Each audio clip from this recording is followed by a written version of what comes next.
We are back again with the 2025 update to the Twimeline, sorting Twice's discography in chronological order based on their lore, now including Japanese and English title tracks. That means we have a lot to get through. The only singles that won't be included are digital singles that were released for commercials or external media, so songs like I Love You More Than Anyone and Just Be Yourself will not be on this list. Rather than me explaining it any further, I think it'll make more sense as we get started. We first begin with the origin of Twice's story, the songs that set the foundation for what the trajectory of this entire narrative is going to be, starting with What Is Love. I still think the very beginning of Twice's story can start pretty nicely with this song, the simplest and most basic encounter Twice has with the concept of love. They don't interact with the concept of love, they just reconcile with it. Seeing love stories play out in movies and TV shows, they internalize these feelings and wonder if that's something that could happen to them one day. This becomes the origin story for the ethos of Twice's narrative, which is largely based around the concept of love and self-expression, all in which this release outlines quite perfectly as an original starting point in Twice's narrative. The idea behind What Is Love is simple yet encapsulating enough to serve as a very nice starting point for the entire story, leading us next to Like Ooh-Ah, Twice's debut. This song expands the narrative just a little bit, describing how all Twice wants to do now is fall in love, find someone who can make them feel like ooh-ah. But not just any ordinary love, it has to feel right and real. They mention in the second verse images of movie scenes about love that play in their head as they imagine the perfect person to sweep them off their feet. This brings us to Wake Me Up, a song about braving through the hard times of waiting for the perfect person to fall in love with. Wake Me Up is written to this future person who will fall in love with our narrator, encouraging them to believe in love and embrace happiness. Wake Me Up is a kind of declaration for both parties in this story. Our narrator will work up the courage to embrace falling in love with all of her potential, so long as the love interest meets her there halfway. This brings us to The Feels. Twice has finally found someone who has captured their heart, setting in motion a chain of events that will literally take them on a roller coaster of emotions. This person makes Twice as our narrator feel frozen in her steps. Despite how much she knows she likes this person, how much this person feels like the one, our narrator's idealized concepts of love, seen through movies and TV shows, finds her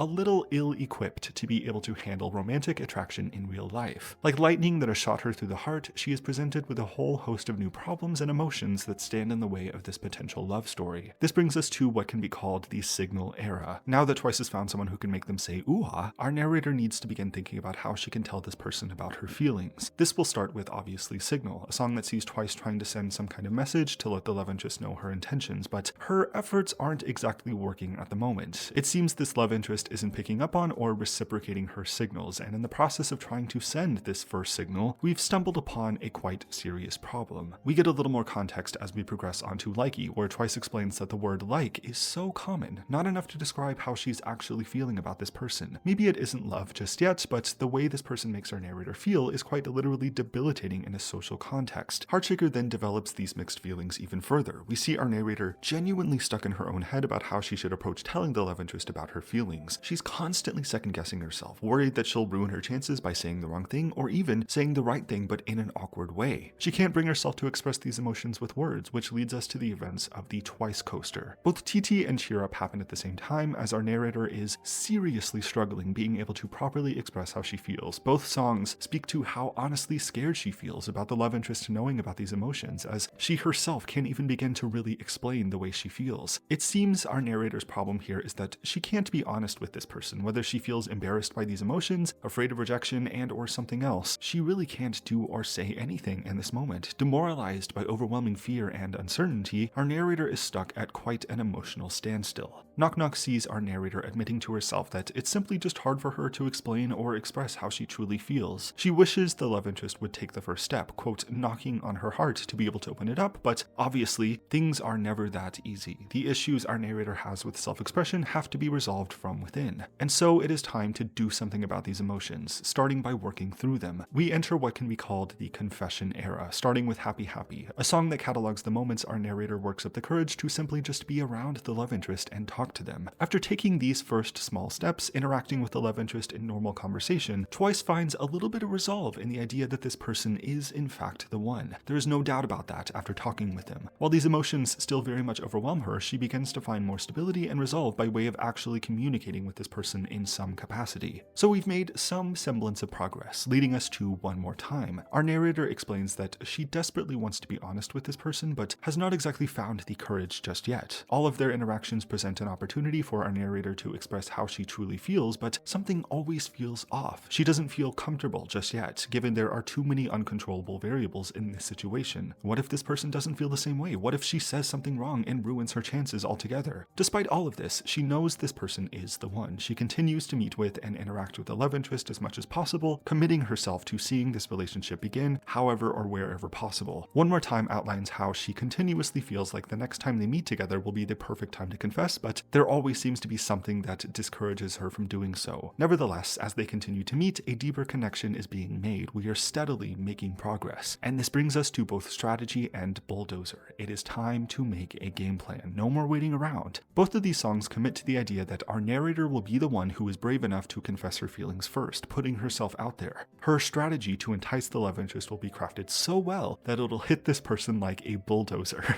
Fancy then finally sets this plan into action as we see our narrator openly expressing how she feels. This is the first song in the Twimeline that is not an internalized monologue, but is instead the narrator actually communicating her feelings with the subject of the story. She finally confesses her love for this person, explaining that the reason why she acts the way that she does is because of how desperately she truly wants this relationship to work out. Okay, so we finally expressed how we truly feel, but our narrator's strategy is not over just yet. To make it easier for the love interest, Twice presents the following question: yes or yes. A simple enough question to answer, but this line of action unintentionally opens up a host of new problems, leading us straight into the say it back era, starting with scientist. Twice taking complete initiative in the beginning of this relationship might have been a little too much, as we begin to realize that the love interest is not really good at communicating to begin with. Love is not a science, says Twice. It is very much not a complicated thing. She asks the subject to stop acting like Einstein, as if love is some kind of complicated formula, and instead asks the subject to follow their heart and allow that to guide them both in this relationship. We then get to both Better and Kurukura, two songs that outline how the both of them in this relationship find a little difficulty in expressing themselves due to how genuinely obsessed with each other they are. Kurukura sees Twice reconciling with how magical things feel between them. The inability of our narrator to do or say anything still kind of exists as this relationship begins. She is still very much love struck by this person. Despite not being able to do or say anything substantial just yet, she hopes that this near magical feeling between them will be enough to let her intentions be known. Better is a song that outlines how our narrator truly feels better when she's with, and most importantly, communicating with the subject of this story. She encourages the love interest to share their true feelings together. Things are always better when they're together and speaking openly with one another. All of these sentiments about communication bring us to Talk That Talk, where we see Twice asking the subject in much more direct context. Tell me what you want, tell me what you need, reveal your true feelings to me and finally say it. They mean L word. In a similar vein, the next song is Set Me Free. Twice asks the subject of the story to finally let go of any inhibitions they have about love so that both of them can be set free and allowed to love each other freely. Assuming that everything went well and that they were able to set themselves free, that brings us to the in love era, starting with Candy Pop. My lonely days are over, Twice remarks. They finally arrived at a good and stable place with the love interest in this story. Each and every sparkling day they spend with the love interest is the best. The next couple of entries within this era echo similar sentiments to Candy Pop, but in different styles. Twice isn't drinking, but they're drunk on love with the subject of the song in Alcohol Free. We get a little more introspective on songs like Feel Special, where our narrator expresses how the love interest is always there for her through both the good and bad days. By simply calling her name, our narrator feels both loved and special throughout difficult times. Songs like The Best Thing I Ever Did see Twice reflecting on this relationship. She cherishes all that's happened so far and all the memories that lead up to them being together in the present day. She remarks to the love interest that the best thing I ever did was meeting you. We close out the in love era with Dance the Night Away, a song that details a magical summer night that our two characters spend with each other by the ocean side. This perfect moment they spend together once again inspires the feeling of magic between them. Our narrator encouraging the love interest to cherish and embrace this special moment as they, of course, dance the night away. Alas, things can never truly stay the same forever. I Can't Stop Me begins the dreaded It's Over era, a period that seems to take place a considerable amount of time after the events of the in love era. Our narrator has come to the sudden and frightening realization that things may not be working out between her and the love interest after all. She's approached a metaphorical red line and knows that by passing over it, by choosing herself, she's going to have to leave the love interest behind. This relationship is effectively over as soon as she makes the decision. Perfect World then finishes this conflict, where we see a now scornful narrator who has become completely disillusioned with the prospect of love. She has crossed that red line with no regrets. Communication between them has once again died out. Our narrator opens this fiery moment by apologizing to the love interest for giving them the cold shoulder. Just like a sandcastle, the perfect world crumbles without a sound. Empty memories, no lingering affection, nothing. I don't need your love. It seems the magic feeling of love between them was very much too good to be true. Most of these feelings were all just illusions, as we've now come down from the honeymoon phase of the beginning of this relationship to discover that things are not always what they seem.